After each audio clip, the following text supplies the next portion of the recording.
Welcome to the Try Catch podcast, sponsored by EI2. Today we have some special guests here to talk about a recent workshop that we had around experiment design. My name is Ashley Beaman, and I am an EI2 member and a project manager here at Farm Credit Services of America. So first of all, I'm going to introduce our podcast participants. And so I'm just going to ask you to say who you are, and what makes you passionate about experimentation. So Joshua, I'm going to start with you. Yes. Hey, everybody. Hey, friends. Hi. I'm Joshua Berry. I'm the founder and managing director of Econic. We were honored to be able to come in and help with this experiment workshop. And we do innovation and strategy consulting work with a number of organizations around the U.S. What I'm most passionate about experimentation is I think it is a valuable skill set to be able to learn in all aspects of life. So look forward to digging into that more with y'all again today. Awesome, thank you. And up next we have Allison Dahl, who is also from Econic and another one of our workshop facilitators. So if you want to tell us a little bit about yourself, that'd be great. Yeah, you bet. Good morning. Thanks for having us. My name is Allison Dahl. I'm a consultant with Econic, and in addition to what we do, this is my favorite job that I've ever gotten to do, because we exist to help people practice the behaviors that grow themselves and their businesses. And that means a lot of different things for different organizations. But we're lucky to get to come to work every day and do experimentation work and culture work and leadership work and helping people, find what they're passionate about. And that calls me to work every day. So I feel really fortunate. My background is in strategy and innovation work. I started my career at Gallup, where I did consulting work with clients out helping people build strengths-based teams and practice strengths-based leadership and creating healthy organizational cultures.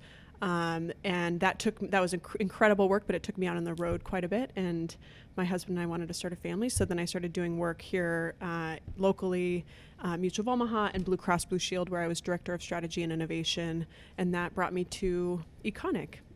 So now we get to offer it back out into the world and help great partners and clients practice this work.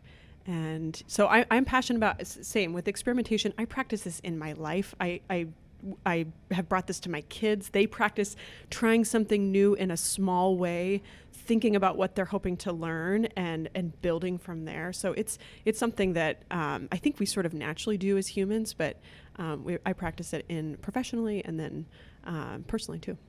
Great. Thanks, Allison. And next we have Ted Kaufman, who was a participant in the workshop. So Ted, tell us a little bit about yourself and why you wanted to participate. Yeah, hello everyone. So Ted Kaufman, I am a business analyst here at Farm Credit Services of America. And so really it's kind of a two-part role. It's like one part is, analyzing data, kind of, et cetera.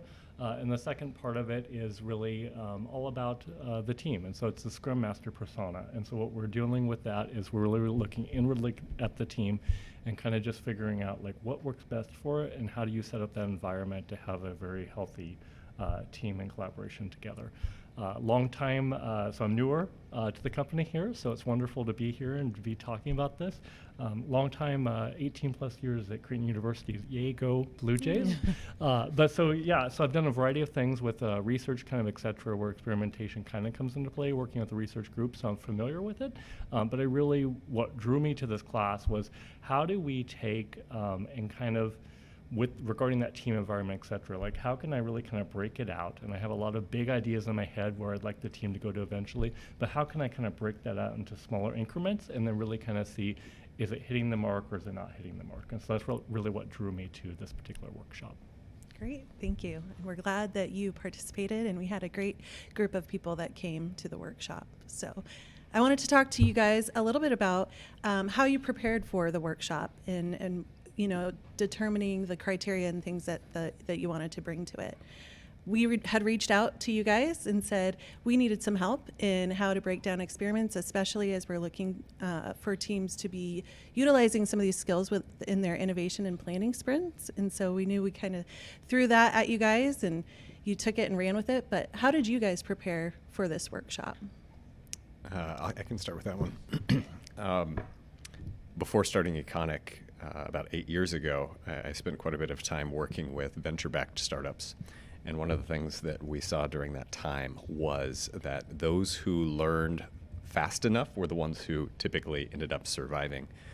When we created Econic and we saw corporations who are more and more interested in figuring out how they too could learn and adapt and be more agile in their innovation efforts, we started delivering a lot more programming and workshops to companies. And that's looked like everything from accelerator programs with John Deere to US Bank to work over the last several years here with Farm Credit Services of America.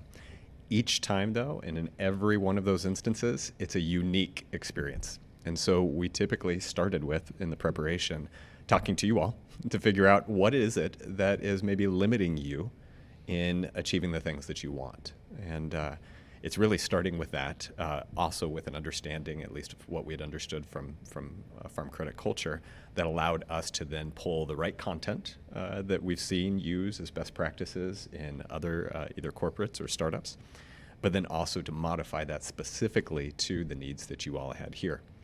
I'd say the second thing is that it's extremely important when you're doing something like this to actually practice, like Allison had mentioned. And so part of the preparation was working with you and starting to ask Ted and others about the ideas that they would want to bring into the workshop so that it wasn't just a lecture style thing, but it was actually the majority of the time was spent putting into practice those ideas around experiments. And actually, there were people who got out of the classroom, literally out of the building, to be able to go and practice some of the things that we were doing in the workshop. Thank you. Allison, anything to add? Really just to emphasize that practice piece. I mean, we know that when we're thinking about, so a call comes, and says, hey, can you help us to practice this new thing? Can you help us to think about innovation or experimentation in a little bit different way? Yes, we have this toolkit that we go, oh, this might be interesting to bring, but really that collaboration back and forth to say, we want to meet you and the people who are attending where you are and kind of take that next step in the journey of understanding what techniques or tools we could use, or maybe 3 steps ahead during the time. But really, the application is the most important part. How can you bring something that matters to you in your daily work, maybe that you're working on right now, or there was even a few small teams that were working on something outside of the workshop. So they got to bring that in, and our hope is that we can kind of pull that actual work through the different concepts, learn a little bit, practice a little, learn a little, practice a little, and then, carving a pretty good amount of the 2 days to bring all of the concepts together and go talk to someone outside of the room or start to validate ideas against a quote unquote external, customer or someone that's outside of the workshop that can give you some feedback. So it's really about, our hope is that we give you space to learn and also practice something that you can take back into the everyday, and really put the concepts to work when you go back to, your day-to-day work. For sure. Yeah, and I do appreciate you bringing up the collaboration between us during the preparation. I think when we first had proposed, that we wanted you guys to come in and do something, we weren't sure what. And so I appreciated that we kind of gave you, just a high-level idea of what we want, that we want to empower teams to be able to experiment in their IP sprints. And you guys really helped us break that down, right, into what are some actionable items that they could go and do. So that was awesome. And that landscape really is so vast. These ideas of innovation, there's so many different unique case studies or tools or techniques across the discipline that can be practiced in so much rich learning. So experimentation is one. We've done, workshops in how to create a value proposition or share the sort of early business case so that you look across the organization and say, here's what we're learning. We think there's something here. Everything to testing products or developing products. The landscape is so vast. So that's what was so cool about your initially in those calls is think of all the opportunities, all the places that we could, could take this, and what feels like the right first step, and very appropriately, experimentation was it. The whole process was an experiment, That's right. So Ted, from your perspective, I know we reached out to the participants and said, hey, come with some ideas, right, of what you'd want to experiment with. How did that feel to you? when you were preparing personally to attend the workshop? First off, I mean, I just love any opportunity where you know in advance that you're going to work on something that's actually beneficial, as opposed to simply like you're going to come into this, we're going to teach you some, standard stuff, and then you're going to walk away without anything. So I really just kind of appreciated that, having that ability to, in the moment, kind of talk through something that you're experiencing and doing it. So I'm a planner, so I put together a whole bunch of different ideas and stuff that I had coming into this and how I wanted to do it and things I wanted to run through it. And I was kind of like, can they give me the materials ahead of time, which you guys did not, but I would have liked that. So anyways, then I got into the actual classroom and I quickly realized that there were a couple other people on my team that were there as well. And so as we were talking about different ideas, I rather than work on something that I was thinking about and kind of prepped for, I quickly heard that there was an idea that that I could collaborate with other team members and that there was really a value in that. So I quickly just said, hey, latched onto their idea and said, how about let's run with this particular idea here? So. Great. Awesome. Thank you. So talking about some of the experimentations that happened within the workshop, do you want to tell us more about that idea that you worked on with your group? So I actually got it pulled up right here, actually. It's kind of cool to be able to see. So what was lovely actually about this workshop too is that again, I think you guys recognized up front that this is not a one and done. Like you don't come in, you don't all of a sudden run the perfect experiment. And so what I really appreciated was that they set us up with the Miro board. You made it very easy where we could actually copy the Miro board as well. So what our team did is we actually copied it over. And then I have it pinned here and I routinely am coming back to it and kind of looking at the materials that were presented. But I'm also able to do sticky notes since it's a Miro board, et cetera, and really kind of customize this to our area. So I got it right here. I don't know if this is the latest version, but essentially our thing, and again, during the workshop, they kind of give us a lot of scripts and prompts for kind of how to do it. So it's how might we help, and then insert in value here. So Salesforce team members, so essentially anybody that is with Salesforce. Two, and again, like insert in here, to build better quality code. So we're really focused more here on the actual team members of Salesforce in particular. So through or by non-intrusive, easily testable, so that, and then it reduces the impact of deployments and reduces the amount of time overall, which makes more time for other activities. And again, this is kind of a pre-draft. We've modified several versions of this. As we go along, we'll probably continue to modify it. But that was really the intent was, and what was helpful about it often as a group is each person would kind of talk through it and you have in your head the way you're thinking about it and visualizing it, but by actually sitting down as a group and talking through it, each person brings their perspective, you all word it slightly differently, and then you're able to talk through that and really come to kind of a common consensus as to something that you want to work towards together. Awesome. Very good. Yeah, I think I love the structure that you guys provided. So it was kind of like a plug and play for the people that were newer to the experimentation process to be able to have that template to work from was really helpful. And I think we saw a lot of great experiments that came out of the workshop. So we had some that were specific to technology, which I think that was to be expected. And then I was also really surprised that people brought ideas to the table that weren't necessarily technology based. So the people that brought some process improvement ideas that they wanted to experiment with, and I know that it helped kind of open my eyes that like experimentation doesn't have to be specifically for technology. It can also be, how to implement new things in your everyday life or within the processes that you're doing at your job or at home or anything like that. And it was cool to see the variation of ideas that people brought to the table. I agree. There was even a couple, right? There was that small group that was working on how they might better serve one of Farm Credit's outside nonprofit partners. Mm-hmm. That was a fascinating idea. Another individual who was thinking about the content community that he helps create and be a part of.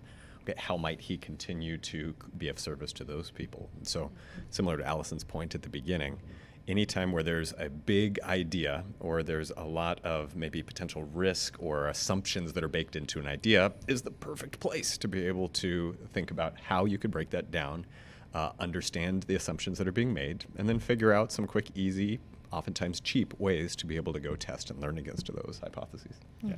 And I really appreciated as a participant how both of you really made it all about how this is something you can do across the board. So you can do it in your personal life, you can do it in your work life, you can do it everywhere. So, and I love the stories. There was a lot of reflection during the workshop as well. It's like, think about points in the past when you've tried something or done something. How could you have done that differently or broke that out differently? And so there was a lot of reflective pieces built into the workshop. So one of the best examples I think someone brought up in it was and we all have this, like ideas in our head where we're going to make a lot of money doing something. So the idea that was that they had a bunch of tires or something, and they thought they could make profit off of these tires. And so they had a truckload, or I forget what it was. Like, it was a really dump truck. It was a lot of tires. And they were going to, this was going to be their get rich quick, or they were going to profit off of this heavily. So they took it down, the entire truckload of tires. They take it down to the thing, and all of a sudden they're rather shocked when they actually get a relatively high bill. So then the question was really about, okay, this is what you did, but how could you have treated that as more of an experiment? And then that's when you really saw that light bulb moment in the person's head where they're like, what we could have done is we could have taken one tire down. And then we would have had a better idea as to what the ultimate outcome would have been by doing that small experiment of one tire versus the entire batch. I loved that story, and it allowed us to talk about this idea about assumptions. Like, I have a hunch that I'm going to take these tires down to the place, and they're going to pay me to take them off my hands. That's my assumption. That's my hunch. And it allows, the person who offered that story was so gracious in allowing us to kind of say, okay, what would have happened if we would have tested that assumption or that hunch with just one? Mm-hmm. And then we zoom out and we all go, oh yeah, we've all done that, either in our personal lives or at work. We went out and bought the whole software package before testing to see if it fixed the problem that we needed. And we had all of this, software technology, and we forgot to just test the one thing. We all have experiences like that. So those types of situations allows us, in the workshop, and then now continuing on to just sort of zoom out and go, when have I done that where I had this idea or this hunch, this assumption about an outcome or an expectation, and what would have happened or what could happen is if I take one tire, mm-hmm. and I go test that assumption, and sort of practice it going forward. I also love, Ted, how you describing what the idea that you all worked on and the structure that you mm-hmm. used. It's a reminder of that all we have to have is an intent. It's like this easy entry point into thinking about how to build or construct an experiment. The intent of your group was to say, okay, we have this Salesforce deployment process. Our intent or our wish, our desire is to shorten those cycles or test things or code things, in a slightly different way so that we might shorten those cycles. It's an intent, and the world of opportunity of how could we do that or solve for that is so open that what I saw and observed with your group is that there was really a ton of idea generation, mm-hmm. because you all sort of were looking at this intent or this goal, this desired outcome, and saying, what are all the ways that we could do this? And you could use, the divergent thinking, tons of that, of this kind of zooming way out and saying, what are all the things that we could do? And then time to zoom in and say, okay, maybe what's one thing that we want to go test against, knowing that we have these, 10 or 12 other ideas that we could come back to if that initial assumption or that initial testing doesn't quite pan out how we want it to. And what I really loved about the workshop is it really gave you that framework. It gave you two things. It gave you a framework, and it also gave you practical tools. And as I've dove into this a bit more, because I like to dive into things, that's kind of just who I am. But essentially, like, what you notice is there's a lot of tools for experimentation. But what I really appreciate what you guys did is you brought a framework that we could work through. You brought us some different tools that we could utilize. So for instance, I'm actually looking at here, it's this wonderful little thing where you were talking about assumptions. So it's, so you frame out your problem, you're looking at the assumptions and whatnot. And so I love the fact that you brought a tool that was just a very simple grid. And so basically you have high impact versus low impact, and then you have known versus unknown. And it's, hey, let's do that brainstorming. Let's talk about all the things that we, like assumptions that we have for this. And then let's actually plot them out on something. And this is where there's really power, is we often have these ideas in our head, but let's put them on paper, and then let's actually start to separate these out into different quadrants and stuff. And so by doing that, we were able to kind of identify like things that, okay, yeah, that's kind of cool, but it doesn't really matter that much, but it allowed us to kind of decide where to focus our energy, because we all have a lot of energy, but we tend to run in a lot of different directions. And so what I thought the workshop did really well is it let you know where to focus your energy as a team to like take that next step forward. Yeah.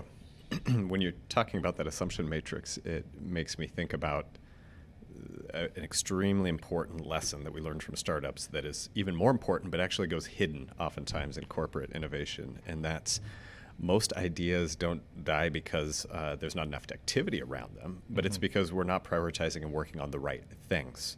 You know, in today's day and age with enough money and technology and resources, most anything is feasible to make. Oftentimes, though, it's not desirable enough to enough people or to make it a viable idea to totally work on. And so when we think about that, a lot of teams, especially in technology, will prioritize how should we do the thing, not should we actually do this thing.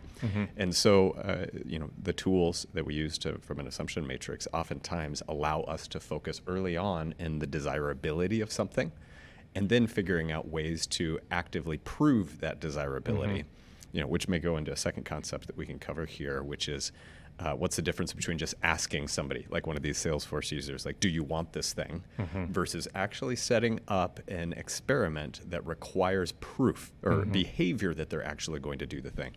I know I've been burned a number of times in some of my previous adventures. One of them was a side hustle around subscription boxes, where when I asked people, wouldn't you love this great thing? And they all say, yes, and wouldn't you pay $25 a month for this? And they're like, of course.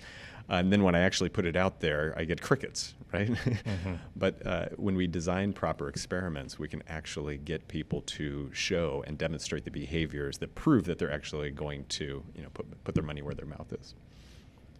I think that was also a key component of the workshop too, is that you set aside that time for people to go and ask, right? To meet with potential stakeholders in what they are experimenting with. And some people really ran with that within the workshop too. We had one person who was working on kind of a SharePoint redesign who set up a room and asked for various people to come in and give him feedback throughout the time that they had to experiment. And I thought that was really powerful. And that room was busy. It was very like, busy. To paint a picture, I mean, there was like herds of people, like it felt like coming in and out of that room. There was a lot of activity. They had a wall just full of stuff, and they were just flying with ideas, etc. But really it goes to say how easily, like, so often you like build out the perfect solution in your head that you want to do, and you want this to be perfect, and you want to have a really smooth workshop, etc. I mean, they did not know they were going to do this before the workshop.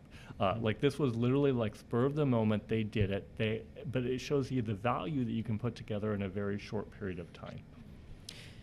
You know, even thinking about the idea of limiting beliefs. So thinking about that room, many people in the workshop took ideas and went out and tested it. That room just happened to be directly across from the room that we were in. Right. So we could observe what was happening, which was really cool. And yeah, there were a lot of people flowing in and out of that room and wanting to come in and offer feedback about this solution. And there was a whiteboard, and people would grab a marker and say yes to this, or I'm not sure about this, and just would sort of collaborate in that easy, informal way. And we think, what would have to be true for us to just do that on a normal basis? And sometimes we hold the limiting belief that people are too busy. You know, we have I don't want to ask for people's time to be a part of this, or I don't want to ask them to give some of their time, knowing that people are busy. And what could we be limiting ourselves from inviting either our collaborators at work, or maybe they're our customers, to be a part of the solution building, if we create a space for people to come in and weigh in, you know, an open room where they can just flow in and out as they are able to, and add to the solution or co-create it together. So that example was so cool because we got to watch it happening. I think there was candy on the table too, which that might have Little details, little details. I think I saw a few people just come in just for something, but they might have hung out for a bit to see what happens. But you know, just to remind ourselves that, wow, you know, we want to be a part of the solution creation for things that we use. and what would it mean for us to invite each other into the creation process. And I think a lot of it with any framework is really recognizing that like you're not going to be perfect at it up front. It's going to take time and iterations to kind of get through it. We've definitely noticed this here, like with implementing SAFe, et cetera. I mean, it's not perfect. We still don't have it figured out. We're still figuring it out. But you got to start somewhere, and you kind of iterate on it, and you kind of move from there. And you have to recognize that sometimes it's building those habits. It's that, you know, reminding yourself that you need to get input from people earlier, et cetera. But you start to build that culture, and we have a great culture here in general about just being innovative, et cetera. But it's really about just providing that space for people. And also, just to mention, the way that you all have set up your workspace really enables that. It's this beautiful workspace with tons of collaboration, you know, so it's really cool to come into this building and see people taking advantage of the open collaborative space. Helps get the creative juices flowing for sure. All right. Well, we talked a little bit about this earlier too, that like people could bring in ideas that weren't specific to technology or even specific to their work life. And I know that some people were thinking about how they could run experiments in their personal life. And Ted, I know you've taken that avenue and have really ran with it. And I was just wondering if you would share how you are using the skills you learned in this workshop in some of your personal endeavors. I would love to. So coming to Farm Credit, this was a definite leap for me. I've always been very on the technical side of stuff. And so while I've dealt with people, I've never really had kind of that team-focused bit of it. So I've really been kind of running with the Scrum Master persona and really understanding all the different hats and such you wear. One of those hats is coaching. And coaching is very, it's not what you think of. You often think of coaching as in like somebody that's telling you what to do. Like in my mind, I picture like sports and stuff, and the coach yelling out orders to you and doing this, et cetera. But really, it's a very deep concept that you dive into, where it's all about self-exploration and self-understanding. And as the coach, you're really helping the coachee. You're guiding them through self-discovery, essentially.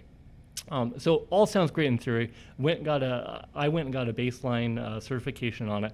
But now to get to that next level that I want to push myself towards, I actually have to have hours, like I have to log 100 hours doing coaching of different individuals. Rather intimidating when you're doing it, and actually really intimidating when you're first starting out, because you just don't quite know. You kind of have imposter syndrome in yourself. You're kind of wondering if you should do this. And then you also are, like in my mind anyways, I'm trying to build out the perfect coaching session versus trying to do more of the experimentation. And so what I liked about the workshop was, hey, this is an opportunity to break it out a bit more. And so I asked myself, and I love this, like, got a fancy little sticky note here. So, you know, break it out. It's a little dirty at this point, but whatever. I still know what it is. Break it out, plan it out, and then iterate. And so it kind of just reminds me from the workshop that, hey, don't overthink this. Like, break it down a bit. So one of the first experiments I actually did was, before I decided to actually put the energy into this advanced certification, well, Ted, you actually need to coach someone. And you need to know, how does this feel to you as the coach? And then does the participant actually find value out of this? So again, not building anything fancy. I just sat down with a coworker and I said, hey, do you mind if I coach you? This is going to be incredibly awkward for all of us, but let's go through a coaching session. So I went through a simple coaching session, and it was very powerful. Like, I got a lot out of it, seeing the light bulb moments. And again, by asking the person a series of questions, I helped them to figure out like what their next step is to a problem that they have, versus like consulting where you come in and tell them. Rather than this, I'm just asking them questions to help them to self-discover the process. So went really powerful. So now it's like, okay, I want to do more of this. I'm really passionate about this. I want to do more coaching sessions. So I lined up a few more people. I'm doing it. What I recognize though is, just like it was odd to me that first coaching session, because I had like ideas in my head of what coaching was, that it's really not. That others were struggling too, and I recognized other people are struggling. So then I'm like, okay, Ted, go back to this, go back to this. How can you break this out? How can you iterate? How can you try? So what I thought was, you know, wouldn't it be nice if you could do maybe a visual? So like, instead of just verbally explaining the coaching process to someone and watching them struggle, why don't you try something different? So then what I started doing is I went and got a whiteboard. Don't have a whiteboard here easily, so stole this. So what I did essentially is, okay, so like, here's the coaching session that you have here. This is where we're at today. So here is where you are at Here is where you would like to be. Here are, like, you're going to be talking through this with me. You're going to identify some obstacles. So let's go ahead and write out what those obstacles are as you're doing it. And then what I tell them is, again, the whole idea of coaching is not that I tell you how to get from here to here, but rather I ask you a series of questions so you can figure out the path that best works for you. So for instance, I'm going to tell you to go from here to here. That would work wonderfully for me. It would not work for you. It would not work for you because we're all different. We have our different histories, we have our different backgrounds, kind of, et cetera. But so then I told them, I said, I'm going to be drawing from your past history, et cetera, to figure out what that path forward looks like for you. And then again, kind of working towards maybe a longer term goal, et cetera. So this worked really well for that particular person. Now again, I didn't try this on everyone. I tried this on one person to really kind of see how it went, and it was a different version of this. And so by doing smaller iterations of it, I was able to kind of determine what works best for me and then some of the different people that I'm coaching. I love that example, Ted. And what I also appreciate, even as you're sharing that there, you didn't wait till you had the perfectly beautifully stylized, branded sheet, and this is my approach. You got started. Right? And that is the key to so much of this, is to just get started and sometimes get out of your own way. Also, people appreciate vulnerability. So the fact that you're meeting with a peer and saying, I'm just figuring this out, that was the truth. You're being authentic. People love authenticity. And so more often than not, that ends up working out. And so I applaud you for applying that. Good job. I'm curious, what do you feel like you have to summon? Like, thinking about vulnerability is hard. And what do you feel like in those experiences of trying something new and the different ways that you've tested the coaching model or how you're approaching the sessions? What do you feel like you have to summon or like kind of prepare to be able to show up in that way? I look at it as in what is the alternative. So the alternative is you don't do anything. Or if you're trying to build out, like I like to have things be perfect. So for instance, earlier we were talking about languages, and Josh over here knows Spanish. And like he was telling us a story about how he started Spanish like in grade school and stuff. And basically you can tell he's always had experimentation built in his head. I was the exact opposite. So I took 1 week of Spanish, and I'm a perfectionist. I want everything to be perfect. And so I recognized in the first 4 or 5 days, I cannot perfect being Spanish. So I dropped out. I stopped doing it. And, but then I think to myself, it's like, what had happened if instead of doing that mentality, if I'd broken it out into smaller things?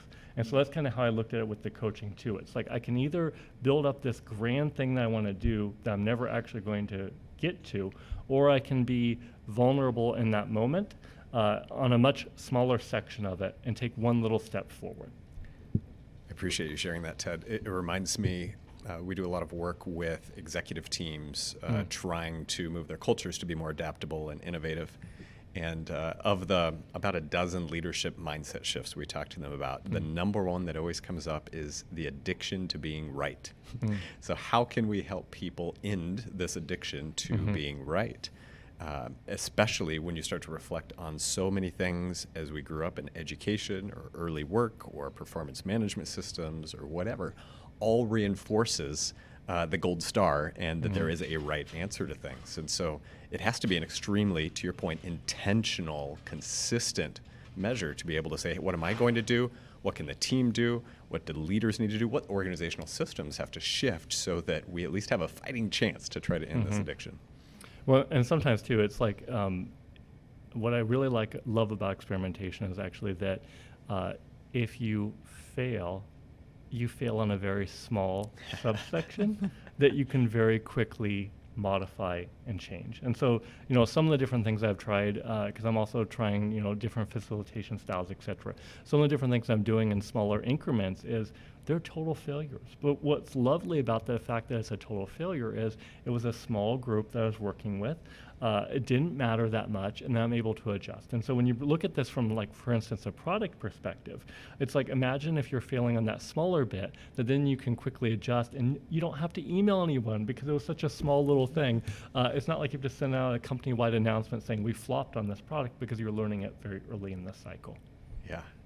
And oftentimes it's that fear of being wrong or the fear of showing something too early that makes us continue to keep pouring more energy and more effort into it. And all of a sudden we have so much sunk cost into something that it makes it even harder, right, to be able to kill those things. And so oftentimes we get brought in because there's what we call zombie projects that are just walking around organizations that probably have so much sunk cost into them. And it's because we didn't, as you said, test them early on when it was safer to fail.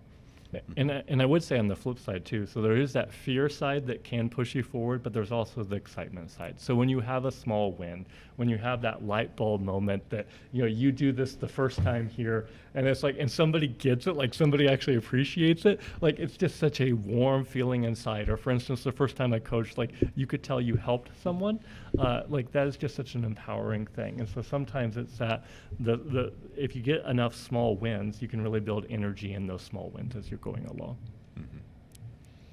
So to that point, just thinking about those small wins, I'm just curious how you are measuring, and getting feedback maybe from some of your coaching participants on, their take on it.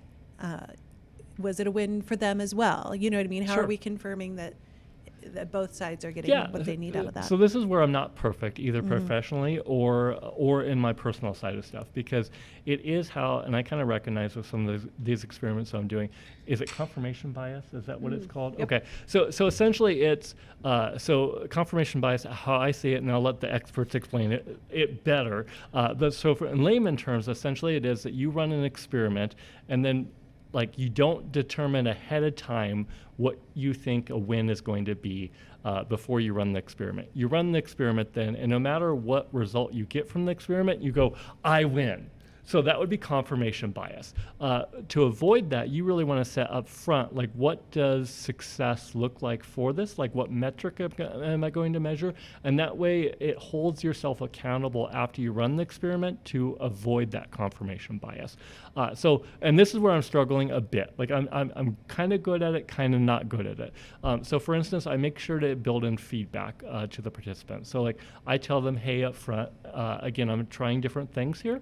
And then after the coaching session, I'll say, hey, I'd like to get your feedback on a couple different pieces of this. So I'll just ask them open-ended questions like, how did you feel about this? Was this more beneficial than the last, or, how was this more beneficial than last time? Kind of different questions like that to get some feedback. Great. Yeah, the confirmation bias thing is interesting because we're wired this way as humans. We're wired to look for things that confirm our beliefs. And so the idea is that when we set out to go learn something, we create sort of our best guess at an objective set of what would success look like. And then when we get our feedback, it sort of reminds us to equally weigh the things that didn't go exactly as we thought they might or could be improved, just as much as we celebrate what we saw that did go right. So it's sort of that reminder that we will only get better with our experiment or with our product or with our technology if we equally weigh and consider the feedback that will allow us to continue shaping and sort of improving the thing. In addition to celebrating, I mean, the learning is always a win. And hopefully we're seeing things that say, yes, this thing is working. It sort of just forces us to balance with other things that we're learning that we set out to learn from the beginning. But it's tough because we're wired to look for things that we want to be there, right? Yeah. So it's that reminder. I do love the question though about how we're measuring the outcome, and this idea that there are things that we can measure with numbers, and then there are things that we see in experimentation and that we notice that are not measurable, and those are just as valuable. It's like this head and heart mix, it's this intuition, which we sometimes ignore. We're like, that thing is just not quite working. I don't have a number to represent it, but I know. And so those things, in experimentation, or even more broadly in innovation, are just as important. It's like, oh, we have a hunch, or we have an intuition, or we have something that balanced with what kind of measurement or number can we capture that tells us whether this thing is working or is not. Joshua and I, he helps me to see the intuition. I'm a blue brain analytical thinker. My background is in math and psychology. I have a master's in finance. I'm drawn to what makes people tick. That's the psychology side, what makes great teams, what makes people tick and what drives people. and the number side of it. So I'm always kind of on the hunt for like, what's in the background, what's happening with the analytical side. And Joshua, for you, I mean, that's part of why I love working with you. But we make a great team is that because you're a creative thinker, you think visually and visionary, and it's kind of this balance of, instinct and then also with the analytical side too. Yeah, and I will concede that many times you do get to earn your way into metrics, especially in the innovation space. There's a whole field that we've made up, but consultants have made up around innovation accounting. And there is value in thinking about how you can measure progress in some of these areas. One of my favorites that I think mixes well with quantitative and qualitative is just, has learning occurred? Mm-hmm. So when working with teams, sometimes we'll help them set up just a simple green, yellow, red type of traffic light system that says, here's the top assumptions, for instance, for your Salesforce users. Here's the 3 or 4 top assumptions we're working against. Mm-hmm. We meet together as a team, and we say, has learning occurred? If we're all in agreement and the executive sponsor would agree, great, that's a green light for this week. If there's some disagreement, or we think so, but the sponsor would probably disagree, maybe it's yellow. And if there was no learning that happened that week, well, then it's a red light. And you can start to then earn your way into some quantitative metrics, but it, more importantly, is measuring, or at least as a proxy for some of those things that are most important, which is speed to learning, and that you're getting some activity to be able to work against it. So I think there's a lot of places that measurement actually has value in this space, as long as you keep the head and the heart in mind. Great, thank you.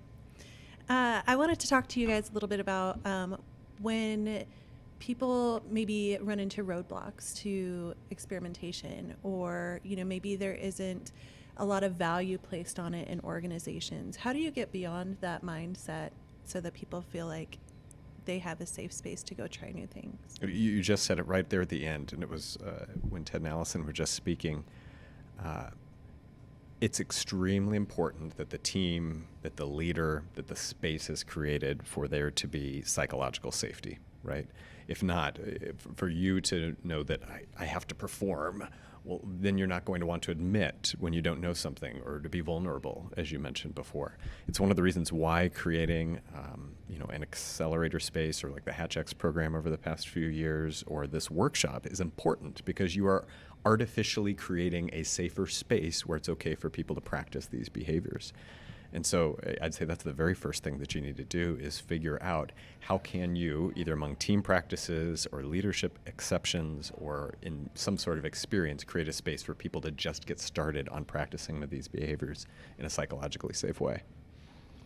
That idea of psychological safety is something that more and more organizations are recognizing as a critical component, not just to creating healthy, great team cultures, but to growth. We work in spaces and organizations where our ideas and expertise and technical know-how has to come to the forefront in order for our organizations to continue to develop and deliver great things for our customers. A lot of it comes from the brain power in the organization. So what has to be true about our culture to allow that to come forward? And so now we started to call it psychological safety. It's a concept that's been around for 50 years. In fact, it kind of most of us started paying attention when Google published the article, I think it was like 2010, 2011, around that time, where they were trying to answer the question of how do we create a perfect team at Google? How do we create a perfect team? Like, does that exist? Does that even exist? So they commissioned this project called Project Aristotle to set out to answer that question. Spent millions of dollars. They studied, 180 teams or so across their organization to try to answer this question. And what they noticed was that there were certain teams that looked more like, from a culture perspective, they were jockeying for power in meetings, and they were challenging each other's ideas with more criticism than support, or without the constructive piece of it. And then they had these other teams that would, spend the first 10 minutes just chatting and catching up. They would email dumb jokes, and they'd laugh in meetings, and they'd have these wild ideas, and they were some of the top performing teams in the organization. They're like, what is this? Keep in mind that at Google, up to that point, the belief was you hire the smartest people, you put the best technical people and the smartest people in a team, and that makes a perfect team. And so that was the assumption going in. And through this discovery, it was this idea that, wait a second, there's something different about high performing teams, and they have this thing. And then smart people, Amy Edmondson, if you're familiar with her work, came in, smart people at Harvard said, it's what we're calling it a psychological safety. It's this idea that you're creating team cultures where people can bring their best ideas to work, their half-baked ideas to work, not just the ideas that have all the evidence, but here's a weird or half-baked idea that I have, and they can debate and challenge each other, and they feel supported. It's about getting to really great performance. So when you talk about, what are the barriers or obstacles to innovation or experimentation, there could be a lot of things that could answer that question. But now what we're seeing more and more is organizations are working on this idea of how do we create spaces where people feel like they can bring their best selves to work. And there's a ton of really interesting, great case studies of companies that are practicing this in different ways, in really practical, sort of disciplined ways to ensure that they're hearing all voices across the table, they're welcoming diverse perspectives, and really creating a space for this idea of psychological safety to flourish, because it's great it makes the workplace better. It makes us want to come to work in a different way, to show up in a different way. And it means that our innovation grows, and it means that we have more, richer innovation, and that helps us grow as people and for the organization as a whole. It's absolutely something that has to be practiced, though, right? You can't just do a workshop similar to what we were talking about with experimentation and just hope that it'll happen. That's right. How long is it? You're in the middle, actually, of delivering a program for a large company and creating safe spaces to practice psychological safety. Is it like a 4 or 5 month program, Allison? It's a 6-month program. This is and it's a Fortune 20 company, multi-billion-dollar company, and they, in their research and development department of their organization, again, the recognition that in order for us to create great innovation, we have to have great culture. And so what must be true for us to create great innovation? And it's an investment. So we're working with hundreds of people across the organization to practice this idea around psychological safety. And it's similar to how we practice in our workshop in experimentation, where we're learning a little bit, and then we're practicing, and we're learning, and we're practicing, and the idea is that we can create some habits, both individually and then in small groups, and then more broadly as organizations. Leaders play an outsized role. It's the reality. So they, we're required, and many of us show up as leaders in formal ways and then also informal ways. But it's a way for us to practice those things, to say, what do we have to do to show up for each other so that we bring great ideas or half-baked ideas, so we can debate and challenge and support each other along this journey. But yeah, it's a 6-month program, and it's been exciting and interesting and fruitful, and a lot of great discussion about how do we shape our culture in a way that we can continue to be a leading world-class innovation organization. And to anyone listening to this that is a Farm Credit, which many of you are, and so if you are a Farm Credit Services of America employee, or if you would like to come join us and be an employee, we have this baked into our culture here. So you can definitely let me know if you disagree with this. But I am utterly shocked with the amount of resources that we provide here. So we have ODL, huge shout out to them, that there are tons of workshops out there. So make sure you go out. If there's something you want to look at, such as this experimentation, just boom, it's a couple clicks away to you being able to be involved. Anybody that's on our Scrum train, so we are safe here.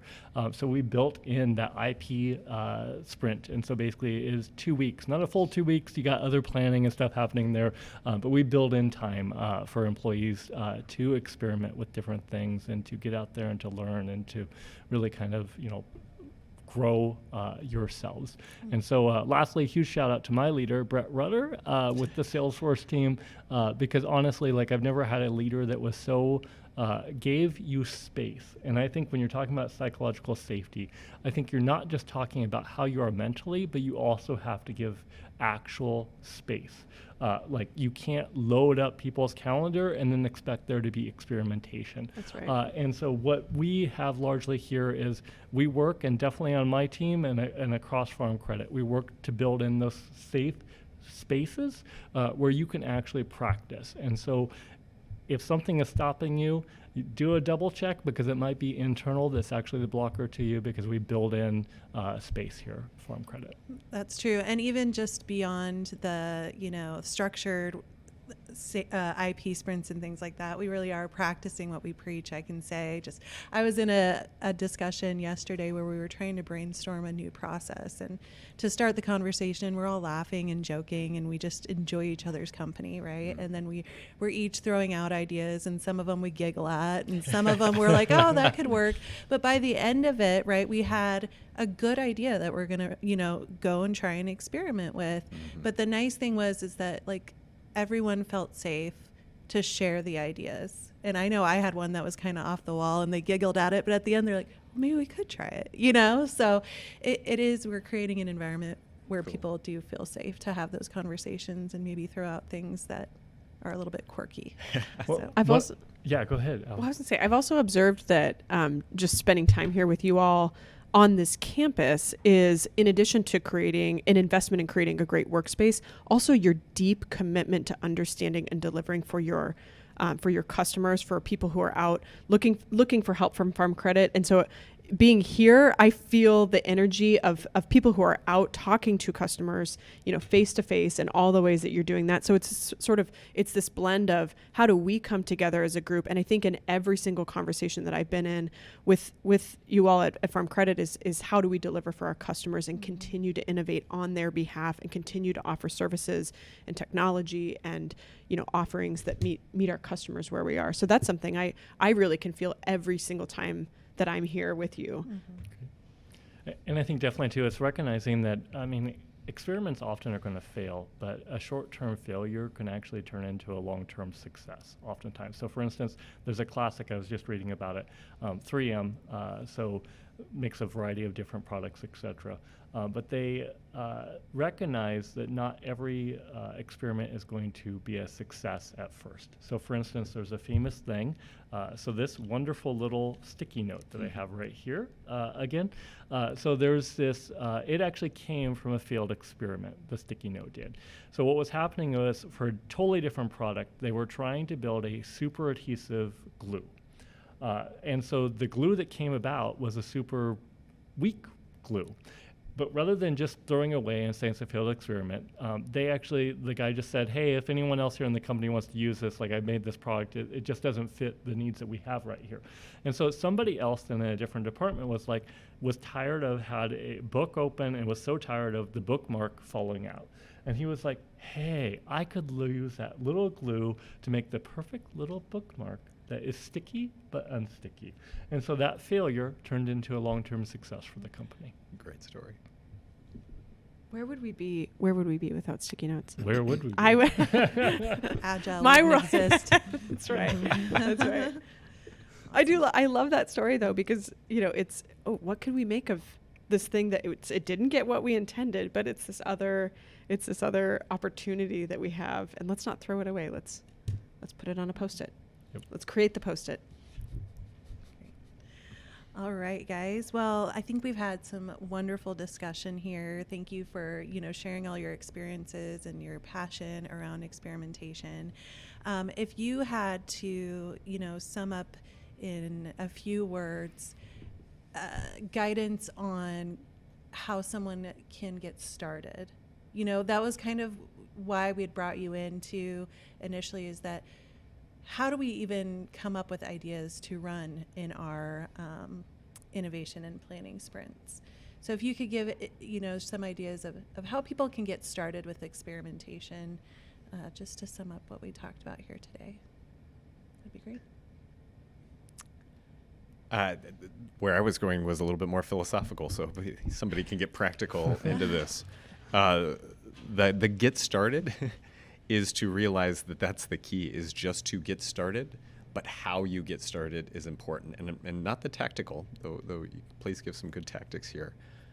Starting with good intent, with generosity, with optimism. When you underlie with those types of principles and you just get started, a lot of other great things happen as a result of that. There's somebody coined the term for me, generous naivete. right? There's very few things that fail when you're, to your point earlier, you're joking around, you have quirky ideas, you're putting it out there, but everybody trusts that you have positive intent and they care about each other in that room. The how you do it can shift and change and be wrong and everything, but if you continue to have a firm foundation of the why that you're doing some of those things, you're going to go a really long way. Mm-hmm. Love that. Yes. Yes to that. Yes to philosophy. Thumbs up. I think you're passing it over to me for a tactic or practical. I just want to say yes to generous naivete. If I had to say what might be helpful to think about from a practical perspective in getting started, there's a couple things that come to mind. Number one, grab a friend, grab a partner, someone you can bounce ideas off of and that can sort of share in the journey with you and who's willing to kind of learn and experiment with you, and maybe even someone who can be a quote unquote customer, thinking about who are you solving this problem for, what is the problem and who are you solving it for, and if there's someone who's willing to go on that journey with you as a customer. Sometimes customers are willing to co-create with us as well. So that would be my first thing, is find a friend, find someone who you can who maybe even thinks about a problem differently from you, and team up in that way. The second thing would be jot down some things that you want to learn. And if it starts with a really, really big thing or a big dream, jot that down first and then kind of break it down into smaller pieces. Break it down into smaller pieces and say, what could I go learn first that would be like 1 inch in this mile journey? What could be first? One of my favorite questions that I use all the time is, what would have to be true for this thing to be a great success, or what would have to be true to bring this idea into a reality? And what it does is, instead of us thinking about, okay, what do I have today and what limitations are there, instead it shifts our thinking into imagining that this thing already is there and what would have to be true to create that reality. It shifts us into thinking the kind of what if type of thinking. So a question like that can sort of help to break down a really big idea or dream into smaller pieces. I think really, Ted, what you have on the Post-it note is a great way, a very practical way to get started. You stole my thunder. Like, literally, I'm going to say here, I'll reiterate, just break it out. And this is coming from a planner, so everybody is different. Do it your own unique way. But for myself as a planner, it's really break it out, plan it out, and it's really the reverse. And then iterate is what you can't see there, but it's flipping those two around. So as a planner, I tend to want to make things perfect, and so it's really getting over that mentality of making it perfect, and instead breaking it out first and then planning it out. It's still important to plan it out, but break it out. Yep. That reminds me of BJ Fogg, behavioral design individual, book Tiny Habits. One of the concepts in it is to break down your new behavior or activity you want to do down to almost the most ridiculously small thing possible. So don't set, I'm going to work out 5 times a week. Just start with putting on your gym clothes and call that a win. Or don't start with, I'm going to do 100 push-ups every week or something. Start with laying on the floor and reward yourself at that, right? If you can get started with the very smallest little action there, and whatever it might be, chances are it's a lot easier to get to the next action. Doesn't even need to be the right action, but at least getting started with a small action. So break it out as small as you possibly can to and just also get started. I'll add one thing to that, is maybe talk it out too. So just go grab someone, a friend, a coworker, kind of whatever, and just talk it through a bit, because they may bring you a fresh perspective or something that you hadn't been thinking of. So that's a way to overcome that hurdle as well. Great, thank you all. Thank you, Joshua and Allison, for really bringing our vision to life with the workshop. We got great feedback from the participants that it was very valuable. They want more, right? And thank you, Ted, for coming and participating in the first workshop that we had and being so passionate about it. It's been great to see how it's really impacted your life professionally and personally. It's really inspiring. If there is anybody internally here at Farm Credit who is interested in learning more about the experimentation process, please reach out to EI2. We would be happy to help get you the resources that you need to get moving on that. And then I just wanted to say thank you to everyone for tuning in to the Try Catch podcast. It's been a pleasure, and looking forward to working with all of you again in the future. So And Thanks, credit Ashley. to you, Awesome. Ashley, for being our guide and our leader and our host for today. So credit to you as well. Thank you. Thanks, everyone.